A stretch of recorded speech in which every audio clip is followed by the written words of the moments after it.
Ania na ang mga dagkong balita sa Balitang Bisdak karong Miyerkules. Final testing and sealing sa mga ACM sa Metro Cebu nagmalampuson. Giba na ba ng 7-month-old na puya nakit ang patay sa basurahan sa Lapu-Lapu City. Duha ka mga panimay sa Barangay Buhisan, Cebu City apektado sa landslide. Communication simulation exercise gihimo sa Talisay City Police. Kini ang GMA Regional TV Balitang Bisdak. Mayong hapon, ako si Cecil Kibod Castro.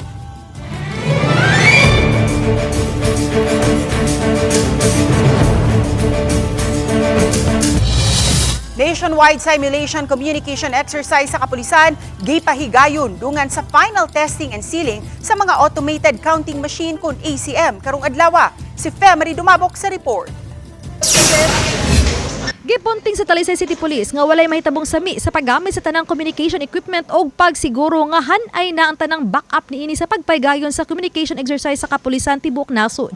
Ilang gigamit ang mga internet-based handheld radio nga gigamit sa kapulisan nga gidestino sa mga polling precincts. Formula for a safe regional Office 7 and also for a safer Talisay City, we made sure that we are using all available technologies within our AOR or within our grasp that is being provided to us by the local government unit. Dinhi sa Talisay City Police gawa sa pagpaygayon sa simulation and communication exercise aron sa pagsiguro nga functional ang ilang mga communication device and equipments usa sa gisiguro ang usab ang pagmonitor sa mga nakadeploy nga PNP personnels sa tag sa mga polling centers, lakip na usab sa mga areas of convergence, ilabi na ang ilang lihok kuno galing adunay mga eventualities nga angayan nilang respondihan og 24 oras kini nilang gimonitor dinhi sa command center gamit nining dakong screen. Gamit ang GPS monitoring aron paspas ang pagresponde og nahanay na usab ang contingency plan panahon sa emerhensiya. Aduna usab ipahimutang advance command post nga gilangkuban sa mga law enforcers, emergency team ug ubang ahensya sa gobyerno haduol sa canvassing area ug sa mga polling place nga panguluhan sa hepe sa dakbayan sa Talisay. Ana usab ang quick response team nga moresponde kuno dunay panghitabo sa silingang lungsod ug syudad. Subsub ang mga checkpoint ug ang paggamit sa drone monitoring ilabi na sa bisperas ug atol sa pinilikay ug ang pagpahigayon gihapon sa mga anti-criminality operations sa dakbayan sa Talisay. Diri sa Talisay City has always been theft and robbery and also kaning mga salisi sa mga balay. So we will still be doing all our anti-criminality activities and campaigns like drone operations. Ang atong Oplan Bulabog will still be the same number of personnel na deployed for those anti-criminality campaigns, ang atong wiper patrols. Uban ni Godfrey Rilien, Femary Dumabok. Balitang Bisdak.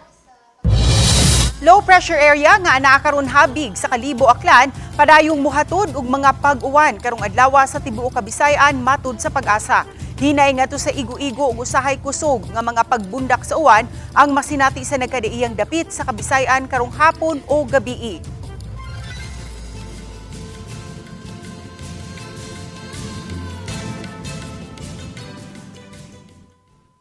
Particularly during na ma-develop nga severe mga thunderstorm. Pareho ito gahapon nakabundak og ulan. So, expected na siya for today. So, precautionary measures ang atong buhaton. Hinoon matud sa Pag-asa minus ang kahigayunan niini nga mamahimong bagyo. Ug mga adlaw hangtod na sa Lunes, Mayo 12, mobalik na og kainit ang panahon. Busa gidasig ang publiko nga magdaog panangga sa kainit sa adlaw.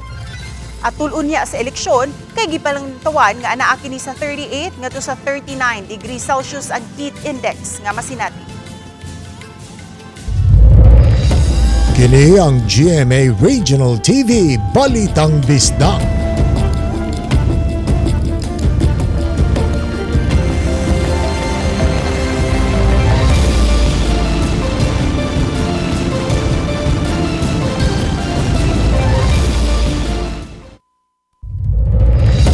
Kini ang GMA Regional TV Balitang Bisdak. Duha ka balay natumbagan sa pagdahili sa yuta sa usa ka bahin sa Barangay Buhisan sa dakbayan sa Sugbo. Nahitabo kini ni atong Sabado sa gabii tungod sa nasinating pagbundak sa uwan Di nakaangol og tulo ka mga tawo nga daling gida sa tambalanan ug ana-ana sa luwas nga kahimtang. Suma ni Geraldine Fernandez nga nakadungog daw sila og buto ug dayon na siak ang yuta nga adunay sagol nga anapog.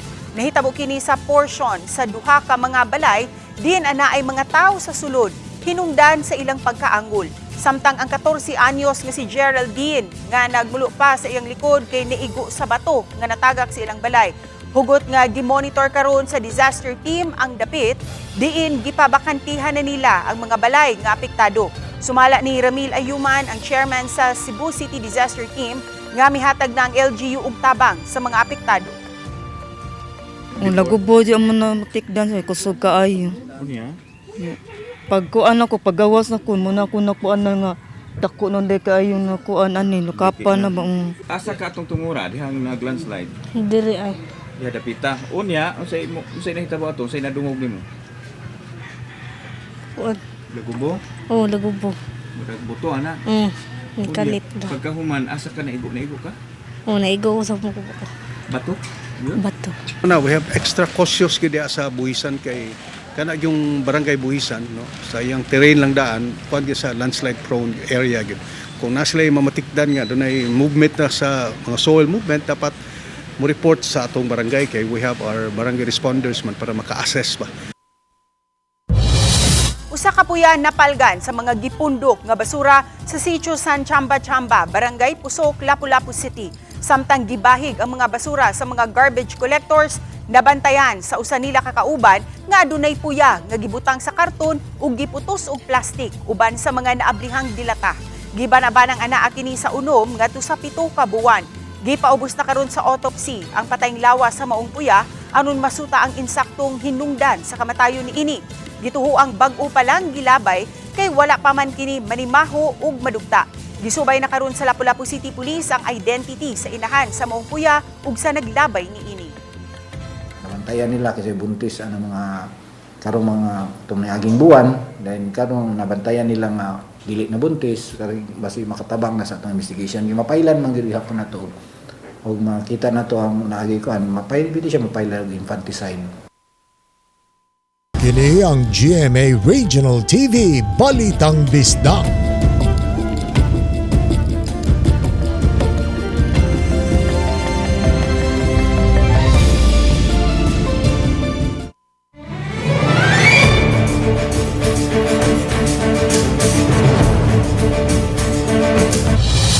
Subay sa nagkaduol nga piniliay, gipahigayon kaganiha ang final testing and sealing kun FTS sa mga automated counting machines. Aduna ba kahay nasugatang problema sa pagpahigayon niini? Atong sayran pinaagi niining report.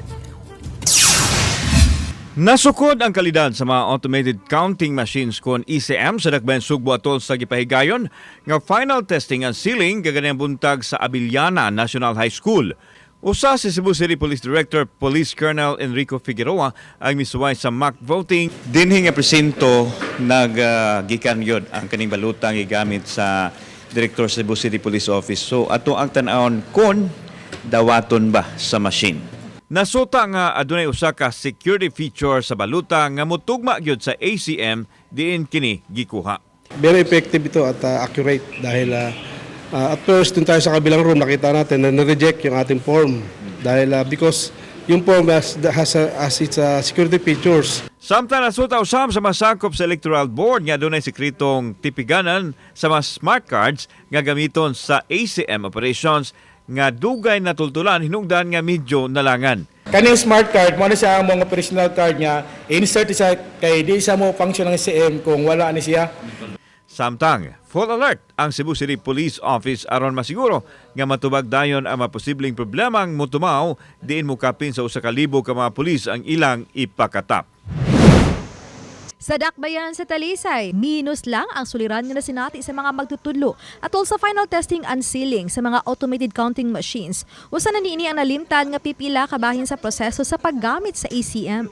Sa pagpaygayon sa final testing and sealing dinhi sa Dakbayan sa Talisay, gisulayan gyud nila ang posibleng mamahimong problema diha sa pag-shade sa balota sama na lang sa pag-overshade o pag-check lang o di baka magisi ang balota ug ang bisan na ang masuwatan ang timing marks. Gisawayan ang overvoting, undervoting, nakip ng overshading.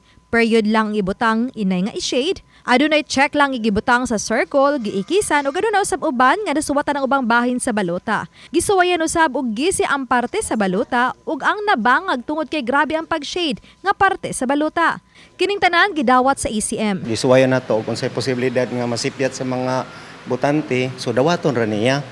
Either na x gamay pero kung mahimo ato lang yung sundon ug unsay maayo jud nga angay buhaton. Check if complete ba ato ang peripherals, the ACM, all the contents, i-check from battery to headset to USB because there's gonna be a diagnostic test. Sa Mandawi Central School, sayong nangabot ang mga moapil sa final testing and sealing. Human nila makuha ang mga materyales, nangandamdayon ang mga sakop sa electoral board.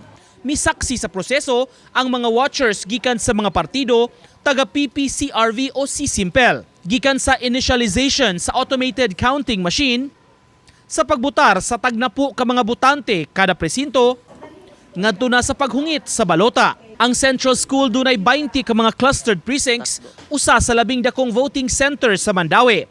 Tulo ka mga barangay adto mobutar. We are also posting 3 big maps para sa mga tao na guided. And during the election day, namin mga helpless. Matud hinon sa COMELEC Mandawi, wala kaayoy dakong nasugatang problema atol sa FTS. Ako si Alan Domingo. Ako si Femary Dumabok. Nico Sereno, Balitang Bisdak. Kini ang GMA Regional TV Balitang Bisdak.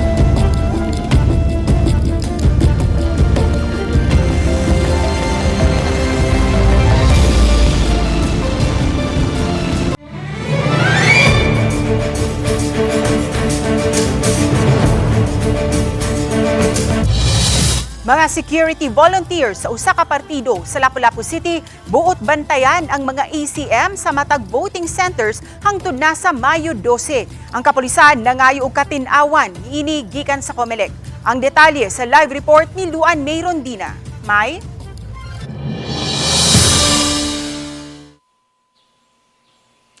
Ses kay 5 kaadlaw na lang eleksyonabu sa ingon ni ana kahigpit ag pagbinantayay karon sa nagkadayang mga partido sama na lang sa Lapu-Lapu City. Sa pag-abot pa lang sa mga automated counting machines kon ECM sa Mactan Elementary School kagahapon sa buntag, gawa sa mga sakop sa electoral board ug support staff, nagatang usab ang mga watchers sa tulo ka partido. Human na pahimutang ang mga ACM ug ballot boxes sa storage area kagahapon ug napadlak ang storage area, gipagawas na ang tanang mga tao sulod sa eskwelahan ug bugtong ang duha ka personnel sa Lapu-Lapu City Police ang nagpabilin sulod sa tunghaan aron mabantayan ang mga ACM. Apan ang nagpailang mga security volunteers sa usa ka partido, may padayag sa ilang intensyon ngadto sa mga pulis nga bantayan usab nila ang ACM. Nangayo ko nila ma'am og kanang memorandum order gikan sa COMELEC. If na ba memo nga ang among mga tao ilang papahawaon. So mao ra man namo ma'am. In fact dili man mi muduol sa room, igo ra man gid mi mo tan-aw. Naniguro lang po mi sa mga part. Layo pa ba 5 days pa, pero ang gusto sa mga kanang sa mga partido is ilan ang bantayan ng BCM. Pero wala lagi sa guidelines pa nga nanawag mi ni election officer gabi mahingalit na tubag nga iyan na lang gi-allowed. Hinuon human nakakuha og pagtugot gikan sa COMELEC, gitugutan usab sa DESO sa Mactan Elementary School nga makabantay sulod sa tunghaan ang mga security volunteers sa maong partido apan gilimitahan lang sila ngadto sa tag-usa. Anyway, naaman ang PNP, unya ang room is already locked. So makita man jud pud nila ang PNP nga musud ba ang PNP o dili if ever they have a doubt. Matod ni Torres, gawa sa Mactan Elementary School, nakasinati usab og susamang sitwasyon ang mga pulis nga nadistino sa Abono Elementary School sa Barangay Pahak.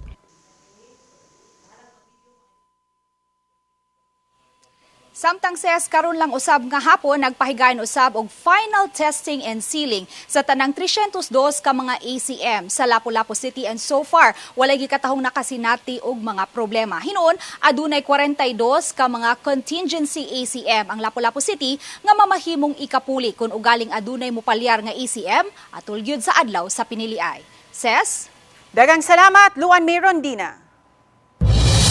Kampanya kontra vote buying sa Bohol, gipangunayan sa simbahang Katoliko. Sa mga simbahan sa Diocese of Tagbilaran, adunay gipangbilin nga mga papel nga pwedeng dadun sa mga manimbahay aron ipapilit gawa sa ilang balay.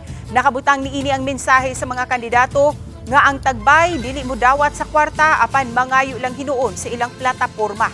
Kabahin kini sa panawagan sa simbahan sa St. Joseph's Cathedral. Gibutang usab ang dakong tarpaulin nga hunungon ang pagpamalit og boto. Samtang sa ubang lugar sa Bohol, may mga nakabutang nga ubang advocacy tarps. Nagpahibaw nga dautan ang pagpalit ug pagbaligya sa boto sa iyang mga wali. Padayong nanawagan si Tagbilaran Bishop Alberto Uy sa mga tao sa paghimo sa pamaaging sakto karong eleksyon. Sa piniliay manggod nga kwartahay, daghan ang mudaog nga di angayan. Tungod kay wa may katakos ug way kaantiguhan. Sa piniliay nga kwartahay, daghan pud nga angayan, makamao, pero dili interesado nga mudagan. Nganong di man interesado? Yes, kabalo man siya na tungod kay wa siya'y kwarta, di sad siya mudaog. Ang kabaguhan mahitabo kung kita mismo magsugod pagbago. Let us be the change we want to see in our country.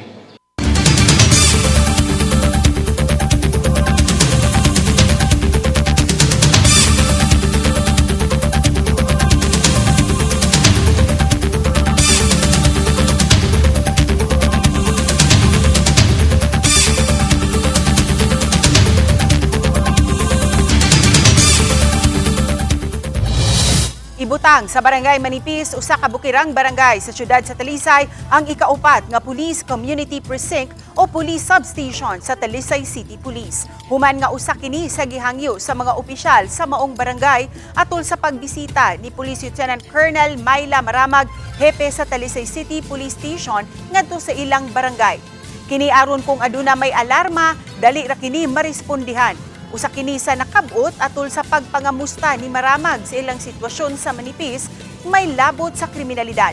Matud sa mga barangay opisyal nga adunay katakos ang ilang tanod sa pagresponde sa krimen sa ilang barangay, apan mas dakong tabang gayud ang presensya sa kapulisan nga dali masangpit. Ang Manipis adunay gilayon nga 15 kilometers gikan sa police station ug sa barangay nahimutang ang utlanan sa Dakbayan ug sa silingang mga dapit sama na lang sa lungsod sa Minglanilla ug Dakbayan sa Subo. Nipasalig si Maramag nga lihoko nila ang pag-umol unya sa police substation sa Barangay Manipis pagkahuman na sa May 12 elections. Talisay City is actually allowed to have 7 PCPs under it. So sa pagkakaroon napamantay tulo, so possible ra nga naatay ma-add pa nga upat, but that's that will entail much planning pa and also all other logistical and manning requirements. Dugang mga pulis ang gidestino karon sa Dumanhog Municipal Police Station alang na sa May 12 nga eleksyon. Gipasalig sa hepe sa Dumanhog Municipal Police Station, Captain Eden Rex Baguio, nga hapsay ug malinaw ng eleksyon sa lungsod karong Lunes. Taliwa kini sa pagpaubo sa lungsod sa yellow category sa election areas of concern tungod sa kahigpit sa panagribal sa politika sa miaging eleksyon. Wa hinoy natala nga election-related incident ang lungsod subay ni ining 2025 national ug local elections.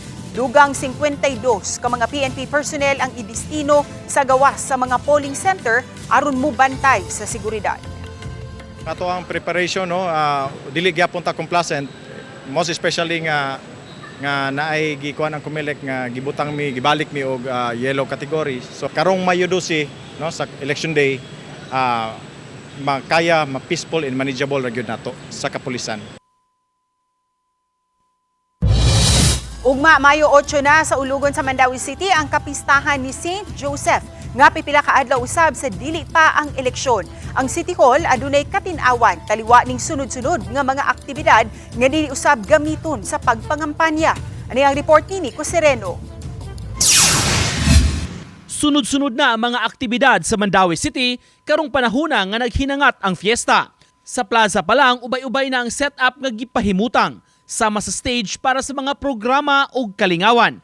Nakamuntar na sab ang City Food Fair nga mamahimong operational mahapon hangtod sa gabii. Lakip sa mga aktibidad karong fiesta ang mga dagkong pageants sa Mandaue, ingon man ang gipahigayon ni adtong weekend nga Panagtagbo Festival ug Festival Queen. Sa miaging simana lang na issue sab ang lamok-lamok nga mitumaw sa basketball game sa sports complex nga kabahin sa Mayor's Cup. Kundiin nakapangutana ang opisyal sa COMELEC kay naatol nga naghinangat ang eleksyon. Giklaro sa dakbayan, ma-election year man o dili, ana-ana gyud kining mga aktibidad kay Mayo 8 man gyud ang petsa sa pista. Ang fiesta matungod yun na og ting eleksyon. Wala may express prohibition sa balaod na ang liga dili pwede or na mga events nga dili pwede, no, kung ang magpaliga ang mga politiko, no, or mugasto mugamit og ila kaugalingon nga funds to promote themselves na mga events nga himuon, no, mao nay expressly prohibited under the Omnibus Election Code. Giklaro ni Kalipayan, giimbitar ang mga incumbent officials sa mga aktibidad apan gidili sila nga mangampanya. That would already be campaigning na gyud, no, so gigamit na nila ang event, ang pag-draw sa crowd sa mga tao aron makapangampanya sila, makapromote sila silang candidacy. So that's one thing that we are prohibiting. Nico Sereno, Balitang Bisdak.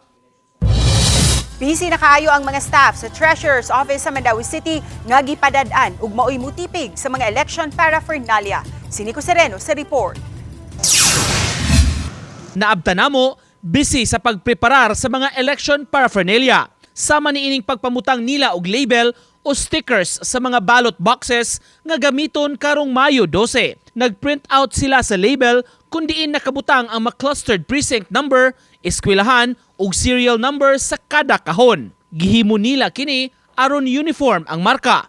Inay sa una nga usahay ang gamiton permanent markers ang isuwat. Gikan kaniadto pa ang mga municipal ug city treasurers na ang padad-an sa mga election paraphernalia ug mutabang sila sa distribution ini. Sa habig sa Mandaue City O, nakahimo na og initial segregation sa mga materyales ang ilang mga staff. Kini aron mas mapadali sa schedule sa distribution. Naka-envelope na tanan per cluster na siya. Nya gisagit sa per barangay, then per team sama. Kami 7 teams nga in charge sa tanang clustered precincts. Para sa mga trabahoon sa umaabot eleksyon, gitap ang kapin sa gatos tanan ka mga personnel sa Treasurer's Office. Sa pagkakaron sa segregation sa paraphernalia, ngadto na sa distribution ini, pipila ka adlaw sa di pa ang eleksyon. Ni-request lang gid mi og overtime service kay sa among regular operations usahay di man gyud di mi ka kinahanglan gyud siya focus gyud nga mo check sa content sa mga materials. So moto after office hours para inag-receive na distribute wa nay problema. Nagpaabot pa hinuon ang CTO sa uban pang dawatunon nga shipment. Lakip na ang mga accountable forms o ang balota mismo nga wala pa nadawat. Uban ni Godfrey Relien, Nico Sereno, Balitang Bisdak. Kami ang GMA Regional TV Balitang Bisdak. Kinatibok ang pwersa alang sa mas dakong misyon ug mas halapad nga pag-alagad sa nasod. Mayong hapon mga kapuso.